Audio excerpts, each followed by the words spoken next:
일본을 방문 중인 윤석열 대통령이 기시다 일본 총리를 만나 한일 관계 정상화에 나섰습니다.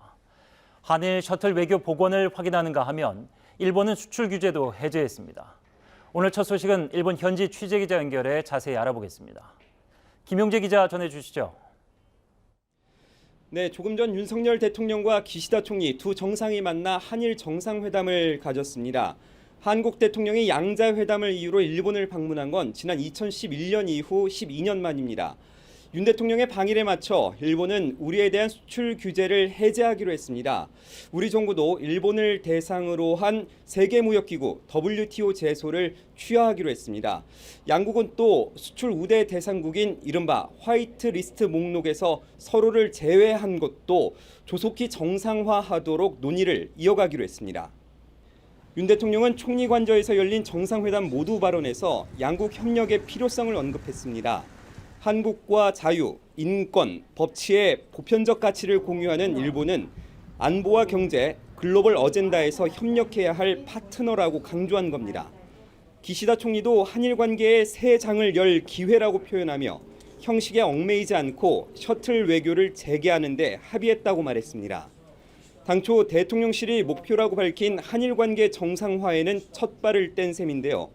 공동 기자회견을 마친 두 정상은 만찬을 함께 하는데 장소는 도쿄 시내의 음식점으로 알려졌습니다.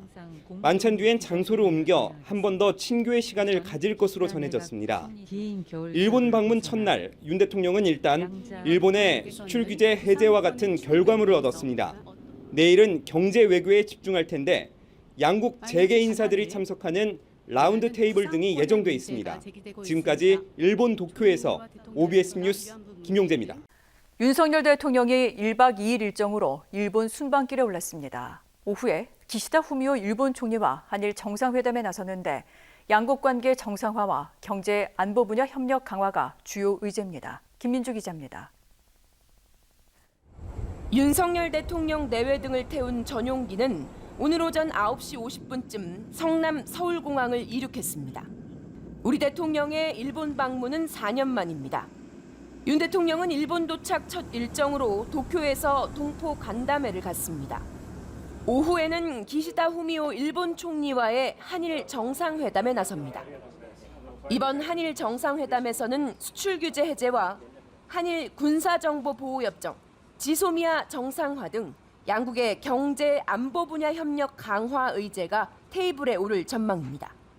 일제 강제동원 피해 문제 관련한 우리 정부의 해법안과 일본의 이른바 성의 있는 호응에 대해서도 의견이 오갈 걸로 보입니다.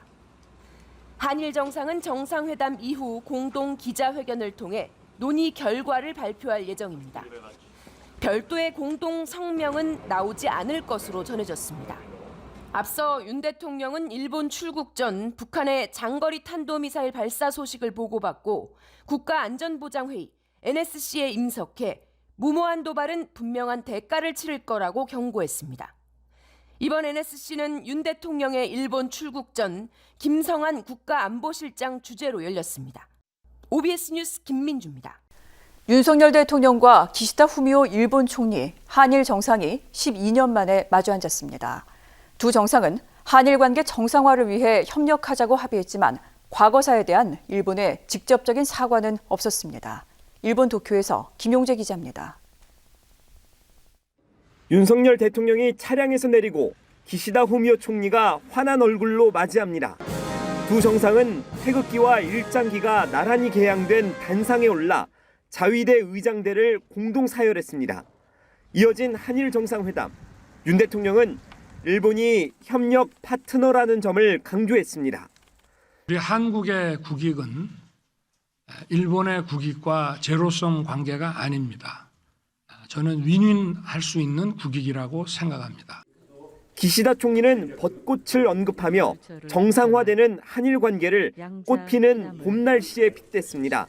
다만 일제 강제동원 피해 관련해 직접적인 사과 언급은 없었고 전범 기업의 배상 참여에도 선을 그었습니다. については想定していないものと承知をしております。 대신 일본은 한국에 대한 수출 규제를 해제하기로 결정했습니다. 우리 정부는 전임 정부에서 종료 통보한 군사 정보보호 협정 지소미아 정상화를 선언했습니다. 윤 대통령은 일본에서의 남은 일정을 비즈니스 라운드 테이블 등 경제 외교에 집중합니다. 일본 현지 대학생을 대상으로 강연에도 나서며 미래 세대를 위한 협력을 강조할 예정입니다. 두 정상은 한일 관계의 새로운 미래를 열기 위해 노력해 나가자고 나란히 입을 모았습니다. 다만 공동 선언문이 나오지 않으면서 양국 간 조율할 현안이 여전히 남아있다는 점도 보여줬습니다. 지금까지 일본 도쿄에서 OBS 뉴스 김용재입니다. 주말인 오늘 서울 도심에선 정부의 강제징용 배상 해법안을 비롯한 대일 외교를 비판하는 대규모 집회가 열렸습니다.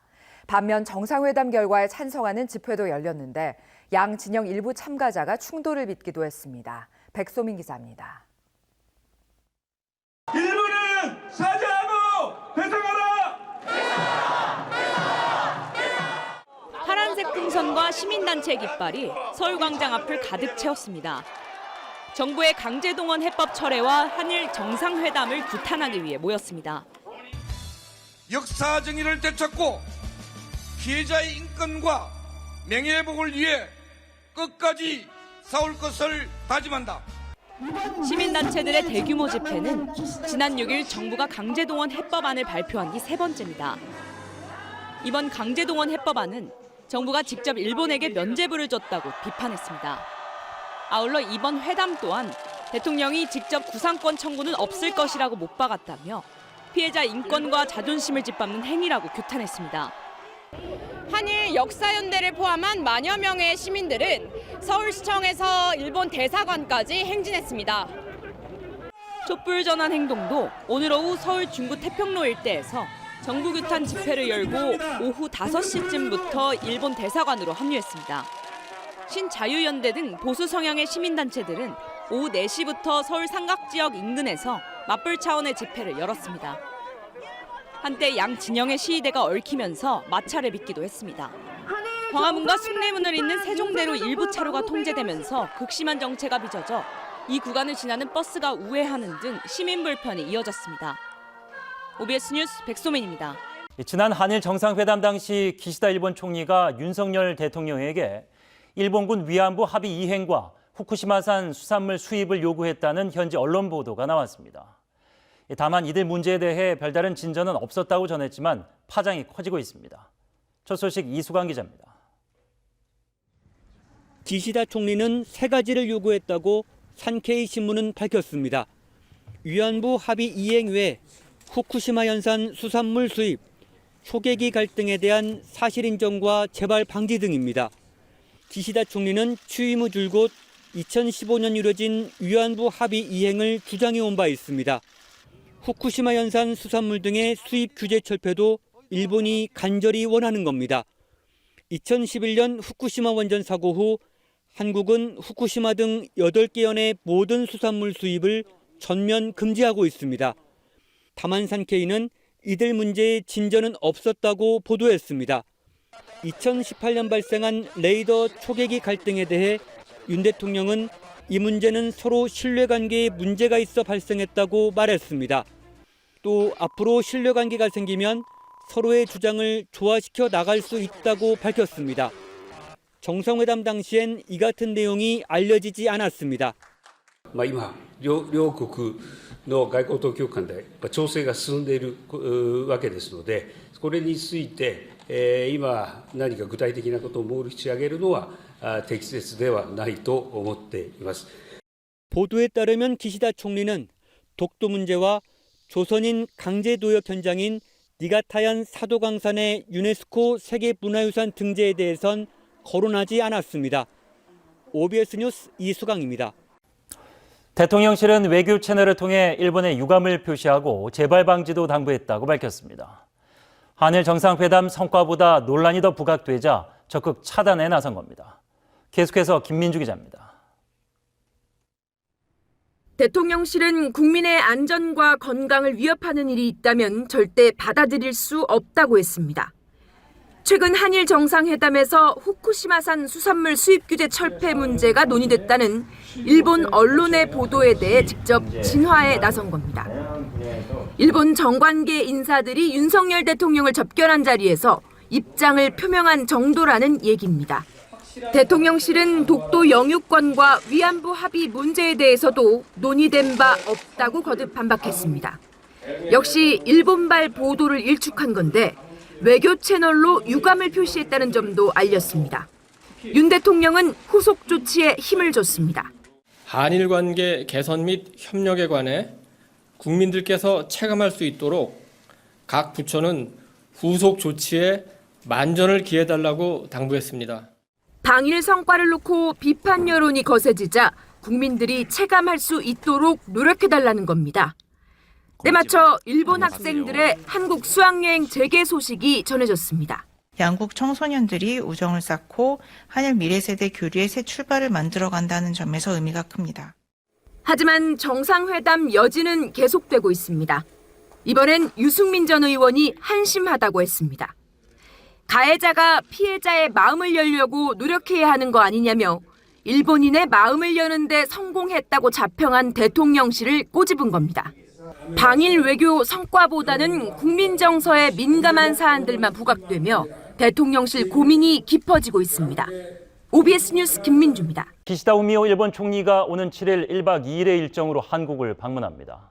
한일 정상이 양국을 오가며 허심탄회하게 만났던 셔틀 외교가 12년 만에 복원되는 셈입니다. 김민주 기자입니다. 대통령실이 오는 7일과 8일 기시다 총리의 방한을 공식화한 건 보도자료를 통해서입니다. 한일 정상 간 셔틀 외교가 복원되는 건 지난 2011년 이후 12년 만이라고 소개했습니다. 기시다 총리는 방한 첫날 윤석열 대통령과 정상회담을 갖고 안보와 경제 분야 등에서 양국 협력 방안을 폭넓게 논의할 걸로 보입니다. 같은 시간 일본 정부는 공식 발표했습니다. 아프리카 가나를 방문 중인 기시다 총리는 기대감을 드러냈습니다. 今後の日韓関係の加速や激変する国際情勢について腹を割った意見交換を行う良い機会になると期待をしております。以上です。 이번 답방은 윤 대통령이 3월 일본을 방문한 지 2달도 안 돼 성사된 건데 한국의 국익은 일본의 국익과 제로섬 관계가 아닙니다. 저는 윈윈할 수 있는 국익이라고 생각합니다. 日韓の政治、経済、また文化等の分野における交流が力強く拡大していくことを期待しています。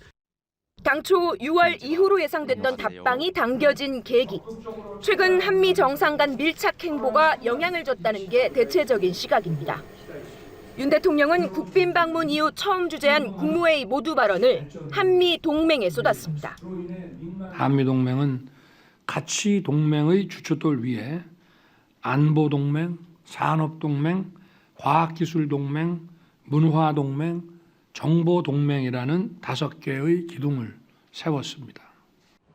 다만 당장 이번 한일 회담부터 과거사 문제 등 민감한 사안이 다뤄질 가능성은 낮아 보입니다.